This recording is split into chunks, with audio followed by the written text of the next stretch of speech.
Хүрэх байтугай ойртож ч болохгүй дэлхий дээрх хамгийн аюултай 5 мод.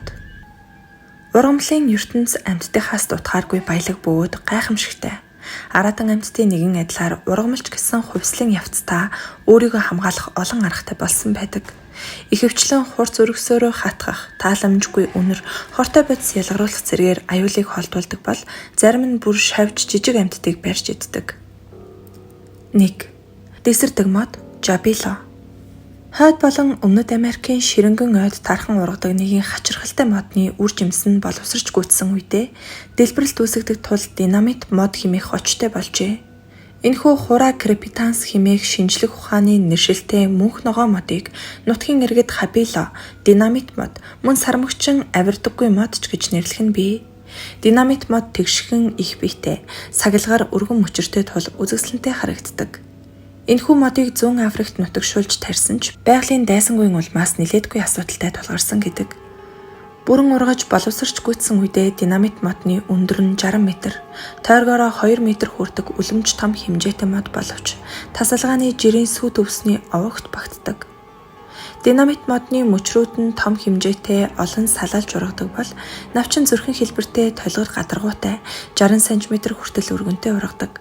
Анх удаа ургаж байхдаа голт борын модтой төстэй харагдагч өндөр нь 5 м хүрсний дараа навчнууд нахиалж эхэлдэг. Модны их биеийг өвч хучсан хуйг мэт хурц үзүүртэй конус хэлбэртэй өргөснүүд нь хүн амьтнаас өөрийгөө хамгаалах байгалийн цохилтолгойтой. Гэхдээ үүнээс сонирхолтой нэгэн онцлог нь тус модны үрээ тараах процесс юм. Жижигхэн хулуун мэт хэлбэртэй жимснүүд нь боловсрч гүйцсэн үедээ хүчтэй дэсрэх бөгөөд тэр үед доторх үрнүүд нь 100 м хүртэл хол шидэгддэг. Жимсний тесрэлт гар буугаар буудах мэт чанга чимээ гаргаж цацарч буй өрний хурд 70 м/сек хүрдэг. Үржлийн арга нь ийм үр дүнтэй өвөрмөц болохоор том талбайд хурдан хугацаанд үржимсээ тарааж чаддаг. Гэхдээ энэ нь динамит модны гол аюултай зүйл нь биш юм. Жимсэн тесрэх үедээ хүнийг зөвхөн гэмтээгээ зогсохгүй маш хортой болохоор нутгийн иргэд мод бэлтгэгчид энэ модтой таарвал аль болох холуур тойрч явдаг. Модны их бие холтос дагуулгадах хорн өргөсөөрөө дамжин ялгардаг тул санаандгүй хүрсэн тохиолдолд ноцтой асуудал дагуулна. Модны хорт шүүс арсыг өрөвсүүлж нүдэнд орвол түлж буй мэдрэмж төрүүлэхийн зэрэгцээ төр хугацаанд харааны чадварыг алдуулдаг. Тэрч байтугай динамит модыг хөрөөдөхөд гарсан үртэс, шатаахад гарсан утаа нүд амьсгалын замд өрөвсөл үүсгдэг. Модны үрийн жижигхэн хэсэг ходоодонд орвол эхлээд хүчтэй өвтгөж, хоолны шингээлтийг алдагдуулж, бөөлжүүлэх бөгөөд дараа нь тухайн хүний зүрхний цохилт түргсэж нүд харанхуйлна. Хэрэв динамит модны 2 болон түүнээс дээш тооны үрийг залгисан тохиолдолд хийм харж татал төгч эхлэх бөгөөд хүндрэл үхэлт хүргэх аюултай. Ийм учраас нутгийн загасчид тус модны үрийг загасны өгөөш болгож, нутгийн уугуул омгийн дайчид жадны үзүүртэй хорыг нь түрхэн зэвсэг болгон ашигладаг. Хачирхалтай нь энэхүү модонд сармөгчин хүртэл ойртохоос эмээдэг байхад Макао тот жимсийг нь хүчрхэг хошуугаараа хаглаад доторх үрийг нь ихэд амтархан идэж орхино. Учир нь Макао тот модны үрийг тусгай шавартай холж иддэг учраас хорон тэдний биед үйлчилдэггүй яаж. Зарим хүмүүс аюулыг үл гаргалзан динамит модыг чимэглэл болгох гудамжинд тарьж ургуулах нь бий. Учир нь энэ мод арчилж тортоход тун хялбар, навчин төр хугацаанд унна гэхээс үхэх нь маш ховор байдаг. 2. Хамгийн хортой мод Манчинел.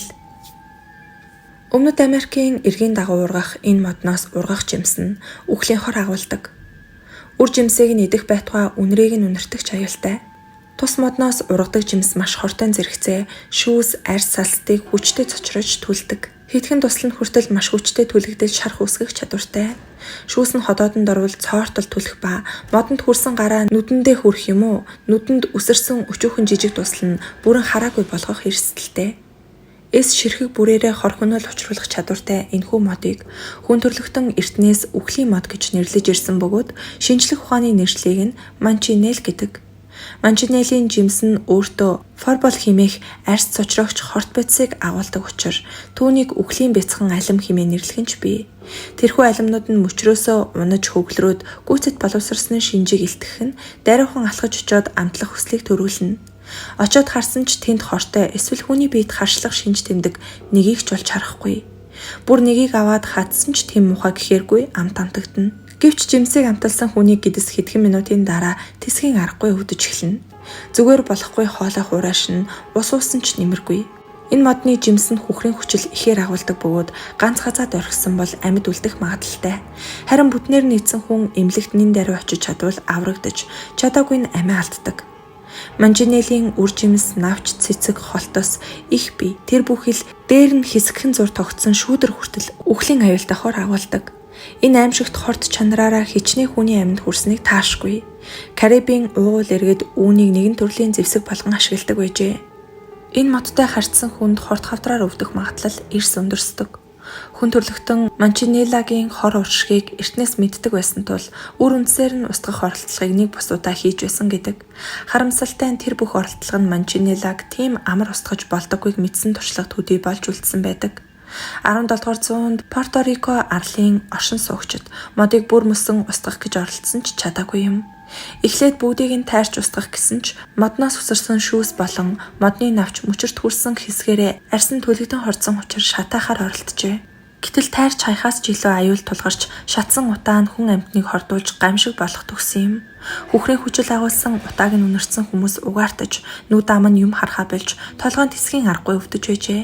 Эрт дээр үед аялагч далайчид үлссэндөө Манчинелийн жимсийг идэн амиа алддаг байв.